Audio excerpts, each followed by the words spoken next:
হচ্ছে কি আমি সামনে আগাতে যাচ্ছি। ধন্যবাদ ভাই। কি করলো এত জোরে? প্রথমে কিভাবে ভাইরাল হলেন আর এই আগারগাঁয়ে কিভাবে আসা হলো ভাই? আসছে শখের বসে।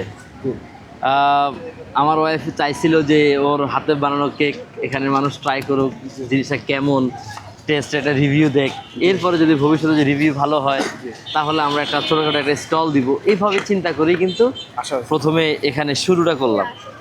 কিন্তু সত্যি কথা বলতে আলহামদুলিল্লাহ এরকম ফেমাস হয়ে যাব আসলে এরকম ভাইরাল হবেন ভাবতে পারেন? কখনোই চিন্তা করি না, কখনো না।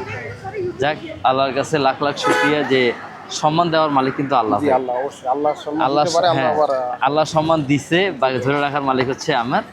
আমি যদি ভালো কাজ, মানুষের সাথে ভালো সম্পর্ক করে মানুষকে ভালো জিনিস খাওয়া, যদি আমি আমার জায়গাটা ধরে রাখতে পারি, এটা হচ্ছে কি আমার অর্জন। একজন আপু আসছিল একদিন, আইসা হচ্ছে কি রানিং ভিডিও করার সময় আমি একটু ইন্টারভিউ দিয়েছিলাম, ওই ইন্টারভিউটা আমার কাছে খুব ভালো লাগে। ওই ভালো লাগাটাই হচ্ছে গিয়ে রাতারাতি সোশ্যাল মিডিয়াতে প্রায় হচ্ছে গিয়ে 10 মিলিয়ন, একটা নতুন একটা মুখ, রাতে 24 ঘন্টার আগে 10 মিলিয়ন। পরের দিন ওই ভিডিও তো সোশ্যাল মিডিয়াতে আছে, আরেকজন র্যান্ডম ভিডিও করতেছে, ওনার ভিডিও পরের দিন আরও 5 মিলিয়ন, 15 মিলিয়ন মানুষ 15 মিলিয়ন মানুষে দেখছে। তখন আমাদের মিজান ভাই তখন খুব হাইপে ছিল, খুব মানে মিজান ভাই হচ্ছে কি এখানে ট্রেন্ডে ছিল।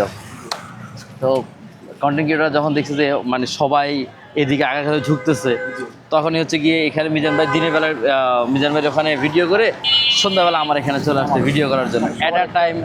অ্যাট আ টাইম হচ্ছে গিয়ে ছোট বড় যার 500 ফলোয়ার ছিল তার পেজে 1 মিলিয়ন 2 মিলিয়ন, যার পেজে মিলিয়ন ফলোয়ার আছে তার পেজে তো মিলিয়ন 60-70 মিলিয়নও যায়।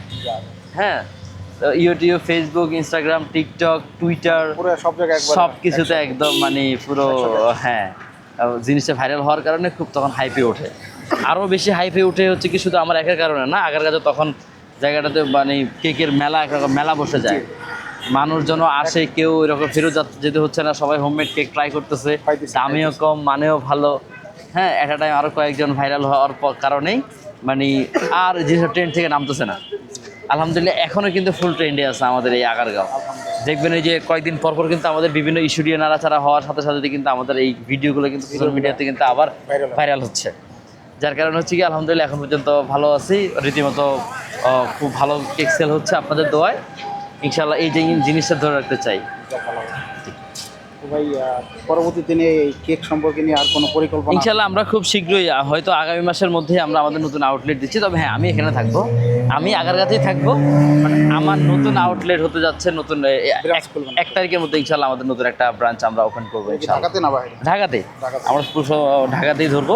এরপরে আগে ঢাকার কয়েক জায়গায় করার পরে তারপর আমরা গিয়ে গ্রামে মানে বিভিন্ন মফস্বলে হচ্ছে আমরা আস্তে আস্তে, হ্যাঁ, আদার যে সিটিগুলো আছে বাংলাদেশের বাইরের সিটিগুলোতে আমরা সেগুলো। আপনি তো বিভাগীয় পর্যায়ে প্রথম শুরু? হ্যাঁ, ইনশাল্লাহ করবো। আগে ঢাকায় একটু এস্টাবলিশড হই, পায়ের নিচে মাটিটা শক্ত হোক। একটা আসলে হয় কি, বিভাগীয় পর্যায়ে যেতে হলে না একটা বড়সড় একটা অ্যামাউন্ট লাগে, যেটা হচ্ছে গিয়ে আপনার 1, 2, 2.5, 3 কোটি টাকার মধ্যেও হয় না। ঠিক আছে, বিভাগীয় পর্যায়ে যেতে হলে আপনাকে ওই রকম বড়সড় একটা অ্যামাউন্ট নিতে হবে, আপনাকে সেট আপ নিতে হবে, লোক নিতে হবে। আমি এত বড় অ্যামাউন্ট বলার একটাই কারণ আমি যদি বিভাগীয় পর্যায়ে দিতে যাই তখন আমাকে ওখানে একটা ইনভেস্ট করতে হবে, প্লাস হচ্ছে গিয়ে কর্মচারীর বেতন থেকে শুরু করে ব্যবসার লাভ হোক লস হোক, আমাকে কিন্তু তাদের দিক থেকে তাদের এই জিনিসগুলো কিন্তু, হ্যাঁ, খরচগুলো দিতে হবে। যার কারণে হচ্ছে একটা অ্যামাউন্ট না ধরে কিন্তু আমি আগে যেতে পারবো না। এই জন্য হচ্ছে কি আগে ঢাকায় এস্টাবলিশড হওয়ার চেষ্টা, যেহেতু বাংলাদেশের মেইন প্রটোকলটা হচ্ছে কি ঢাকা, হ্যাঁ, যার কারণে ঢাকাটাকে আগে ধরার চেষ্টা করতেছি। ইনশাআল্লাহ সবাই দোয়া করবেন। আর কেকের কোয়ালিটি, কোয়ান্টিটি সব কিছু আলহামদুলিল্লাহ আগের মতোই আছে, তবে বেটার হচ্ছে। আর যদি শোরুম নেই, শোরুমে ইনশাআল্লাহ কেকের দাম হয়তো বাড়তে পারে আমাদের। হ্যাঁ, আমাদের এখান থেকে, যেহেতু আমাদের এখানে কোনো খরচ নাই, সেক্ষেত্রে কোয়ালিটিটা কি আরও ভালো? অনেক ডেফিনেটলি ভালো হবে। প্লাস হচ্ছে গিয়ে ওখানে গুণগত মানও ভালো থাকবে, যেহেতু ওখানে ফ্রিজিং থাকবে, ঠান্ডা একটা থাকবে, ও কেকের টেস্টও ভালো লাগবে অবশ্যই। আর সেখানে আমাদের স্টার্টই হবে মিনিমাম 200 থেকে, স্লাইস মিনিমাম 200 থেকে শুরু হবে। জি, পার কেক কত টাকা হবে? যেমন এখানে 800 টাকা, যেটা 1600 টাকা হয়ে যাবে। আমরা অফার প্রাইসে 1500 টাকা রাখতে পারি আমাদের। হ্যাঁ, জি, শোরুম দেন, ওই ক্ষেত্রে শোরুমের খরচ, শোরুমের ঢাকা শহরে মিনিমাম 30-40 লাখের নিচে কোনো নাই, অ্যাডভান্স নাই। এরপরে হচ্ছে গিয়ে ডেকোরেশন বাবদ আরো 10 লাখ খরচ করতে হবে।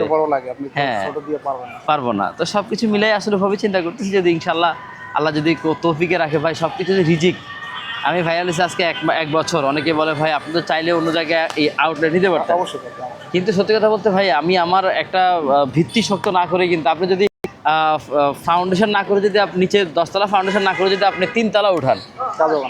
আপনাকে এই ফিলিং একসময় না থাকবে, একসময় পড়ে যাবে। পড়ে যাবে। আসলে বিষয়টা হচ্ছে এরকম। আমি